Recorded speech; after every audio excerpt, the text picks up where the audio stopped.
and welcome to this special edition of Cronkite News. I'm Madison Stark. Thanks for joining us.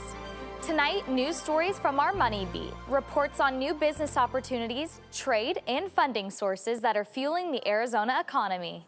Ever since it was legalized by voters in 2010, the medical marijuana industry has rapidly grown here in Arizona, and so too has its hope to be seen with more sophistication.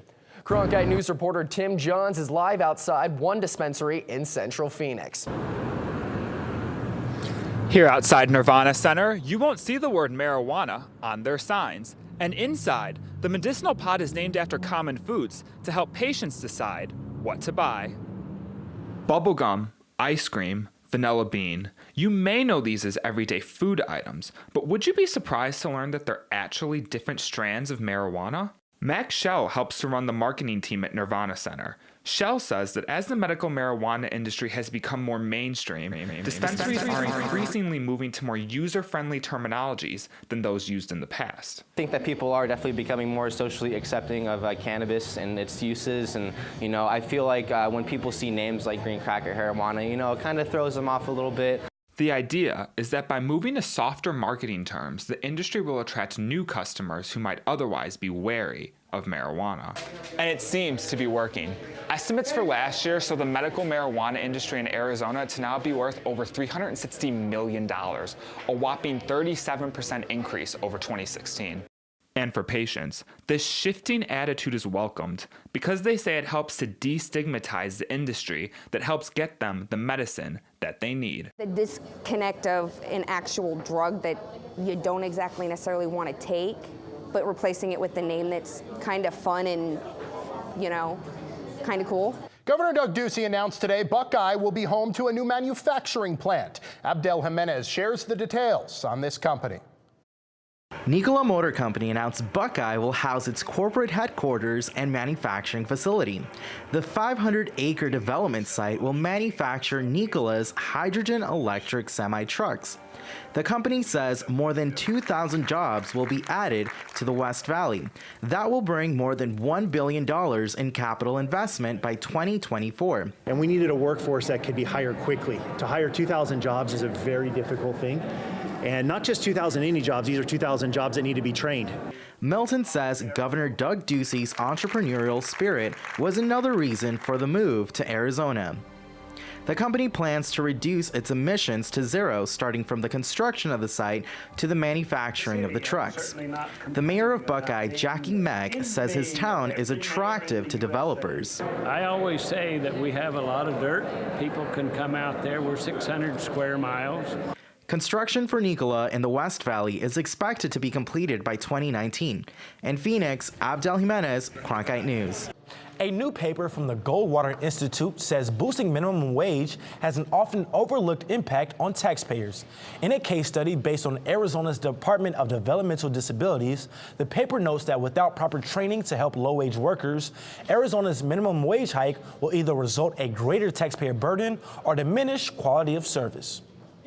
Los Angeles Bureau reporter Brooke Dangabaye is tracking the minimum wage impact across the Southwest. Brooke?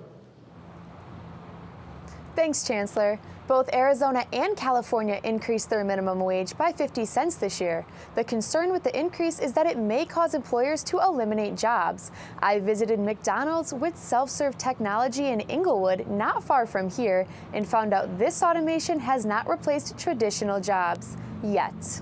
Into this Inglewood McDonald's and submitting your order is as easy as this. It's one of many Southern California fast food restaurants which have adopted a self-serve method of ordering. It helps with the average check per customer.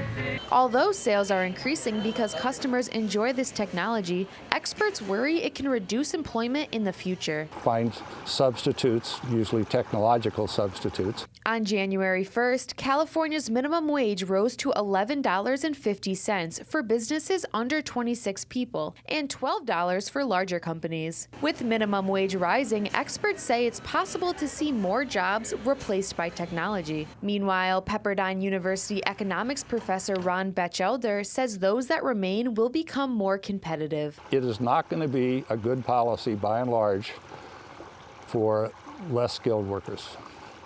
So those workers better go out and get some skills, better invest in an education. But it has not affected anyone yet, at least at this McDonald's. Employees get laid off because of the touchscreens?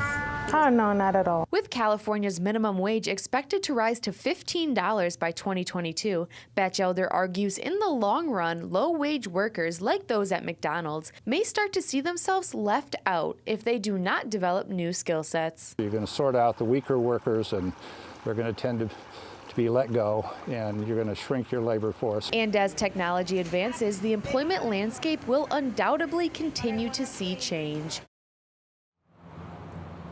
Other fast food restaurants like Wendy's and Panera Bread have adopted the new self-serve method of ordering. It will be interesting to see if there are more early adopters, such as retail establishments. From Los Angeles, Brooke DeGumbia, Cronkite News. A new poll of Arizona voters show there is over 2/3 support for the regulation and taxation of recreational marijuana. The poll was conducted by OH Predictive Insights and the Consumer Choice Center, showing that nearly 63% of Arizona voters are in favor of taxing marijuana like alcohol. There was about a 20% gap between Republicans and Democrats on the issue, with about 48% support from Republicans and almost 69% support from Democrats. The poll came as a new effort to get a proposition to legalize marijuana on the ballot for the 2018 election. Blythe, the farming city known for its rest stops on the road to California, is close to collapsing. But there's a new plan to bring the city back to new heights. Los Angeles Bureau reporter Brooke DeGumbia has the story. Not too far from the I-10 off-ramp and the fast food restaurants, you'll see closed businesses, for lease signs, and the only movie theater, now for rent. It's kind of like one of those cities next to a military base when it closes, except this one's closing slowly. And, you know, you can feel it little by little. The border town of Blythe has been in a period of decline, losing population, businesses, and most importantly, jobs since the 2008 recession. There's boarded up stores, Kmart, you know, mine's one of them. The vast majority of people have to go online for anything or go out of town if they want any type of supplies. Blythe's population has dipped below 13,000 people, and those who stay say it's time for a change that may come in the form of cannabis. Blythe is now preparing to welcome the largest cannabis cultivation project in the world. I fear what would happen if this didn't come along. Stephen Gregory, the head of this massive project, believes the cannabis industry can help bring Blythe back to life. There's never been an investment like this in the city of Blythe. Named the Palo Verde Center, it'll be around 2.5 million square feet, contain mostly growers, a couple manufacturers, and one laboratory. We have all of these businesses in one space, with secured perimeter fences,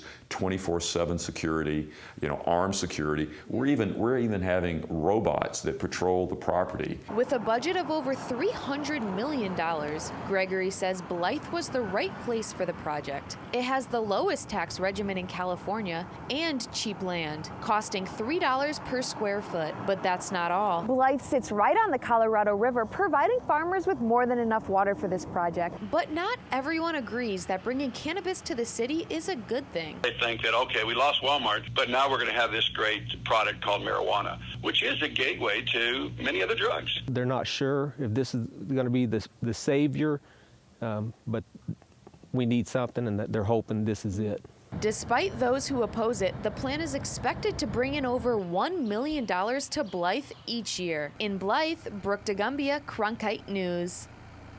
With growers already interested, the Palo Verde Center is expected to break ground in 5 months and be completed by the end of the year or early 2019. Women buy more cars and have more driver's licenses than men, but you don't often see women with careers in the automotive industry. Reporter Nicole Gutierrez tells us how one Valley mechanic shifted careers to educate and empower other women in mechanics. A business that started in a driveway of a home in Arizona is now paving the way for other women to be part of the automotive industry. I sat down with mechanic and business owner Bogie Latiner to have an insight on the importance of female representation in the male-dominated field. Tell me I can't, and I will show you I can. Bogie Latiner did a 180 turn in her life when she chose to become a mechanic instead of continuing her path to becoming a lawyer. I started the shop in 2006 in my driveway, and grew it slowly over time. But becoming a mechanic and then business owner of her own shop called 180 Automotive wasn't easy. I had to go to 20 shops before I got the first shop to say yes to hiring me. Less than 3% of auto service technicians and mechanics are women, according to the Bureau of Labor Statistics. I wanted to open up a shop that would never ever make anybody, male or female, feel the way I felt when I was a little girl bringing my car in for service. Bogey says she chooses to educate and empower others through automotive.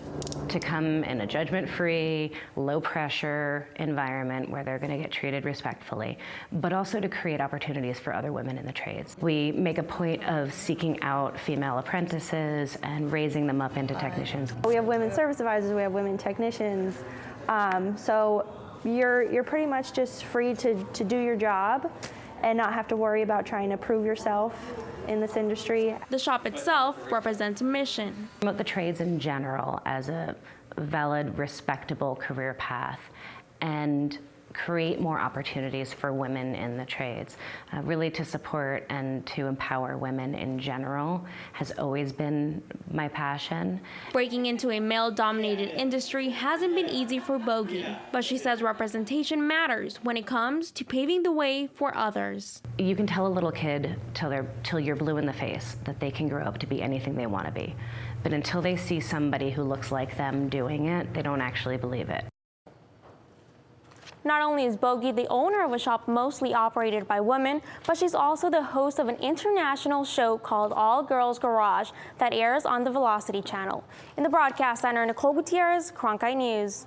A recent study found that auto insurance rates are at an all-time high. However, prices in Arizona are relatively lower than others in other states. Abdel Jimenez talked to people in the Valley about how they budget for insurance. Auto insurance rates continue to go sky high. Americans are paying more for car insurance now than they were in 2011, according to a new report by the Zebra, an insurance quoting website. Megan Berkner, an Arizona State University student, pays about $120 per month. If I get a ticket, that's never fun. So the first one you could clear out, but then the second one they make you pay, and then that usually ups your car insurance a lot. The report says drivers can pay up to 20% more if they're caught driving over the speed limit, while the average American pays more than $1,400 for auto insurance each year. Despite Arizona's lower comparable prices, Phoenix itself is not immune to those high rates. We're in the 85017 area code. That's probably one of the most expensive in Phoenix. It is a city. We are the fourth or fifth largest city in the nation, and that does contribute to that. One of the many ways people can save for car insurance is by bundling it up with other policies like home insurance. But this can be a challenge for many young people who don't own a home. And although many shoppers focus on the price of their insurance, Nixon suggests focusing on other factors too. So you need to know what you're getting first. Nixon says take a closer look at just how much you would be responsible for in case of an accident. What benefits does the insurance company offer? And see if your rating score can offer the best option for you. Berkner says she still manages to pay for her car insurance, despite it having gone up after she received that second ticket. I usually just put aside what I get for my paychecks and put that towards my bills. And then my fun money is what I make for tips. In Phoenix, this is Abdel Jimenez for Cronkite News. Pop-up shops have become increasingly common for the past decade among big brand retailers such as Spirit Halloween and Amazon. But as our reporter Tim Johns recently found out, smaller businesses and nonprofit organizations believe that they too can cash in on this trend. On any given day this past February, Luma Abdelbahi could have been found hard at work at the Global Market in downtown Phoenix, a pop-up shop that brought together the food and handmade crafts of various Arizona refugee women. When working in here, we love all of us happy and like to work together and like the family. The shop, a collaboration between 3 local nonprofit organizations, was put together by a team of ASU students led by Alia Al-Madid. Al-Madid says that the short-term nature of pop-up shops was ideal for these groups because it helped to limit the risk of starting a business. We had limited funding, so to them, it will be very hard to sustain a store for 12 months. Ashley Vizera is the programs manager for the Arizona Small Business Association. She too believes that the pop-up shop is a smart way for small businesses and nonprofits to start out. A lot of these business owners have great ideas, but they don't really know how the community is going to perceive their idea. So this pop-up shop concept allows them to really test the market. But despite the fact that the market proved to be financially successful, for Abdel-Bahi, the best part of the experience was developing lasting relationships with the other refugee women. The market is almost done. I will be crying because I love to work with them, and I love to look them every time when I came. Yeah, it's amazing. Blending business with social work, one pop-up at a time. In Phoenix, Tim Johns, Cronkite News. The global market featured women from the Syrian Sweets Exchange, the American Muslim Women's Association of Arizona, and RISE Refugee Integration, Stability, and Education. There are no current plans to reopen the pop-up shop. According to Men's Health magazine, the multi-billion-dollar fitness industry is currently experiencing an explosion of growth. Reporter Tim Johns recently sat down with Mesa fitness guru Brenton Simmons to see why his desire to get into the industry professionally has been driven by reasons much deeper than money. The lower half of my heart just completely shut down and caused me to have heart failure for almost 2 full minutes. At 18 years old, Brenton Simmons was undergoing surgery to try to fix his heart when suddenly it stopped.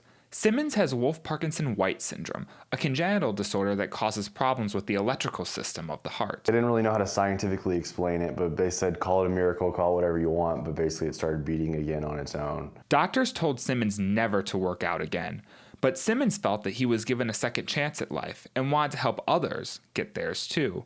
So he decided to turn his passion for healthy living into a career and founded Lifted Lifestyle, his own fitness supplement and lifestyle brand. Even though I couldn't ever make sense of why all that was going on in my life, I knew I probably wouldn't have the answer as to why, but I knew that the best thing I could do would be to take the bad that was in my life and try to help other people for good. Lifted Lifestyle has turned into a success, but with the fitness supplement industry projected to grow to $11.4 billion by 2025, according to Business Insider, Simmons certainly isn't alone.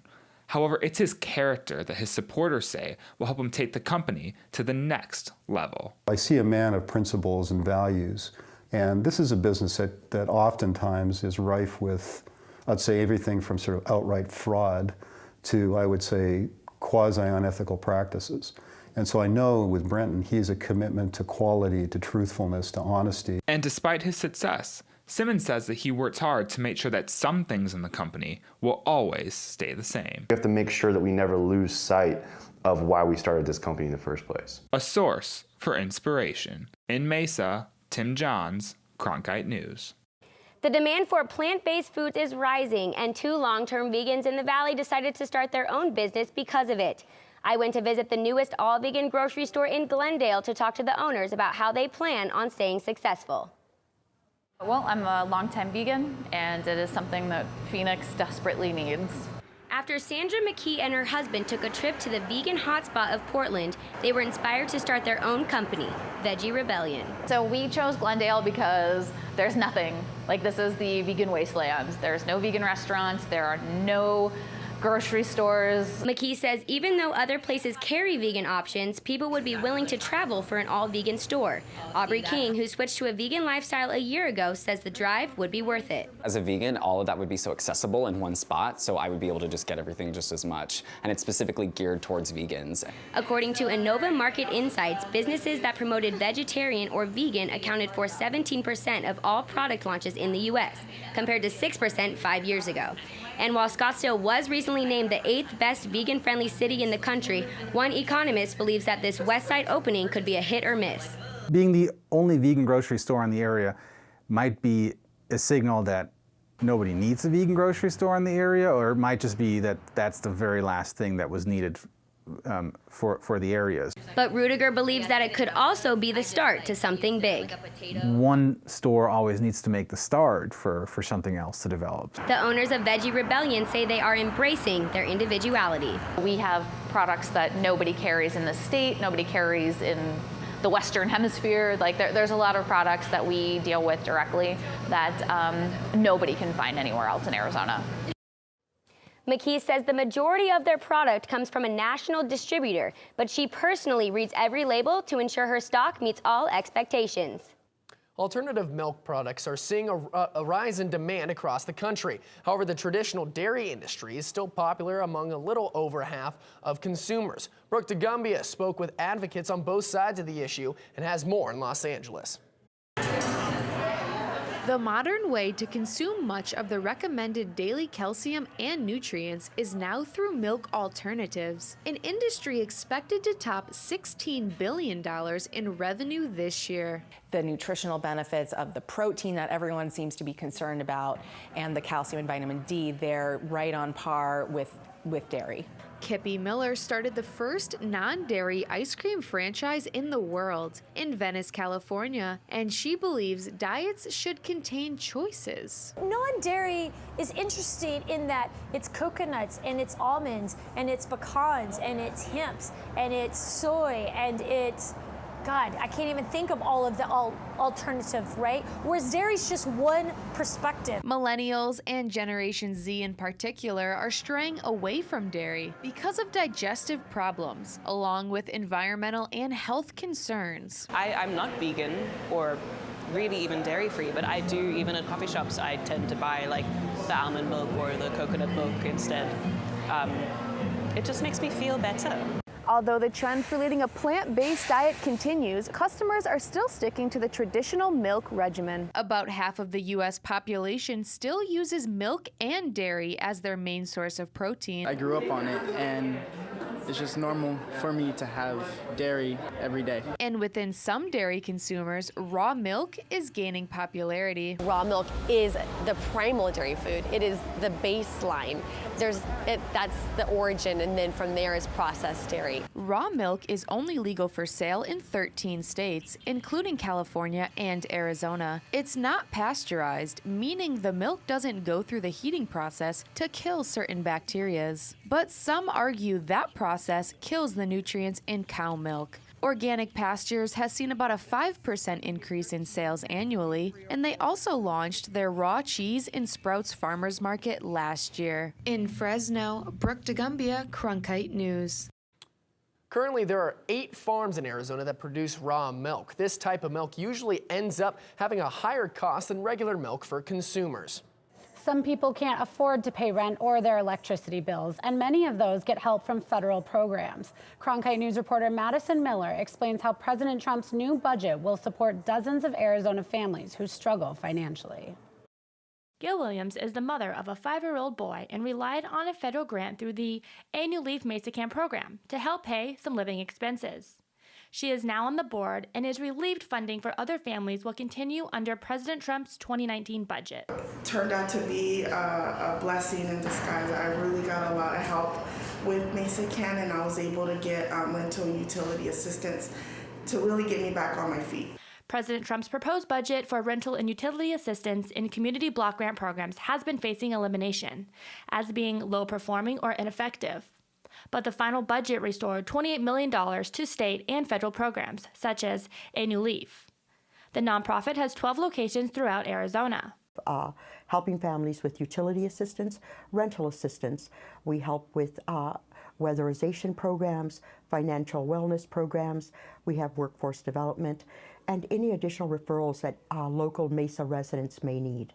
Williams says the step-up provided by the grant to A New Leaf will lead to a better future for her and her son, Mateo. I want to look to maybe purchasing a house, getting more financially stable. I really want to utilize the financial coaching through New Leaf. In Phoenix, Madison Miller, Cronkite News. A New Leaf director, Eva Felix, said the next step is to convince political leaders to extend funds for community block grants beyond 2019. They are working to send a letter of resolution to Congress. Tensions between the U.S. and China have been on the rise following President Donald Trump's recent tariffs on imports. Reporter Megan Meyer takes us to the Capitol to find out what this could mean for Arizona. What's happening now in the political discussions that have just really percolated, that will come and go. This long-standing partnership has been in place for many, many decades. Today, Senator Kimberly Yee hosted several Taiwan representatives at the Capitol. Amidst Trump's recent tariffs on imports from China, some may find reason to worry about the pair's long-standing relationship. But Taiwan Representative Stanley Cao believes there is reason to be optimistic. After all, Taiwan and the U.S., based on our shared values and our strong partnership in almost all areas at almost all levels. So we continue to maintain and to forge ahead this relationship. He says his optimism stems from events like today. Yee stated her support for a bilateral trade agreement between the two nations. Members of the legislature support the signing of a bilateral trade agreement as they hope it will stimulate economic growth in both the U.S. and Taiwan. As a result of their strong partnership, Taiwan is Arizona's 7th largest export market and has generated nearly $400 million from Arizona alone. We like to do the best we can do to continue to make this relation even more robust. In Phoenix, Megan Meyer, Cronkite News. With over 5,000 jobs generated by Taiwanese-affiliated companies within the state, legislators believe that an open trade agreement would help to encourage more business. Thanks for joining us for this special edition of Cronkite News. For top Arizona stories anytime, go to cronkitenews.azpbs.org.